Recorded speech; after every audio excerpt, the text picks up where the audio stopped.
2022లోనే Vijayawada Gandhinagar press క్లబ్లో నేను పత్రికా సమావేశం పెట్టి ఈ రాష్ట్రానికి 3 రాజధానులు ముడిపడవు, ఏకైక రాజధాని అమరావతి అని ఆ రోజే చెప్పాను.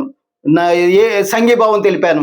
అలాగే కూటమి పార్టీ టీడీపీ పార్టీ అధ్యక్షుడికి చంద్రబాబు నాయుడు గారికి కూడా వెళ్ళి కలుస్తూనే సమాచారం ఇస్తూనే వచ్చాను. అలాగే నిరాహార దీక్ష చేశారు రైతులు, అమరావతి రైతులు. ఆ రైతుల దగ్గరికి కూడా వెళ్ళి సంఘీభావం తెలిపాను. ఆ రోజే 23న సంఘీభావం తెలిపాను నా లెటర్ ప్యాడ్తో. నేను రాజకీయ ఎన్నికల వ్యూహకర్తగానే ఏ ప్రభుత్వం వచ్చినా అన్ని జిల్లాలను అభివృద్ధి చేస్తూ అమరావతిని కూడా అభివృద్ధి చేయాలి. ఎలాగైతేనేమో యుద్ధ ప్రాతిపదికన పార్లమెంట్లో ఆమోదం పొందింది, అలాగే రాజ్యసభలో కూడా ఏకైక రాజధాని అమరావతిని ఆమోదం పొందింది. ఇప్పటికైనా అమ్మయ్య అని గట్టెక్కాము. ఇక నుంచి మనం అమరావతిని పరిగెత్తించాలి.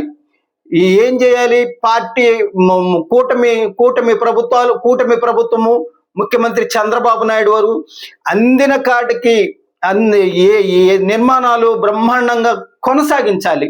ఇంకా జరుగుతూనే ఉంటాయి. అమరావతి నిర్మాణం అనేది నిరంతర ప్రక్రియ.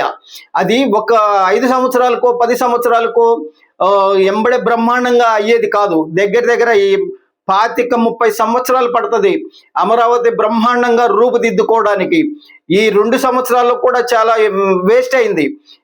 ఇప్పటి నుంచైనా సరే ఈ రాబోయే 2 సంవత్సరాల్లో కూడా బ్రహ్మాండమైన నిర్మాణాలు చేపట్టాలి. ఇతర పెట్టుబడిదారులు కూడా పరికెత్తుకుంటూ రావాలి. ఏకైక రాజధాని అమరావతి అని పాఠ్య పుస్తకంలో కూడా చేర్చాలని నేను ఈ కూటమి ప్రభుత్వానికి చెప్పాను.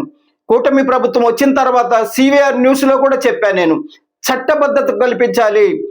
ఆంధ్రప్రదేశ్ రాష్ట్ర ప్రజలందరికీ, చదువుకునే పిల్లలందరికీ తెలియాలంటే పాఠ్య పుస్తకాల్లో కూడా ఏకైక రాజధాని అమరావతి అని, ఆంధ్రప్రదేశ్ ఏకైక రాజధాని అమరావతి అని తెలియజేసేలా పాఠ్యపుస్తకంలో కూడా చేర్చాలని ఈ వీడియో ద్వారా తెలియజేస్తున్నాడు రాజకీయ ఎన్నికల వ్యూహకర్త, మై పెన్ పేపర్ అధినేత, విజయవాడ, ఆంధ్రప్రదేశ్, భారత్. మిగిలిన విషయాలు రేపు మాట్లాడుకుందాం.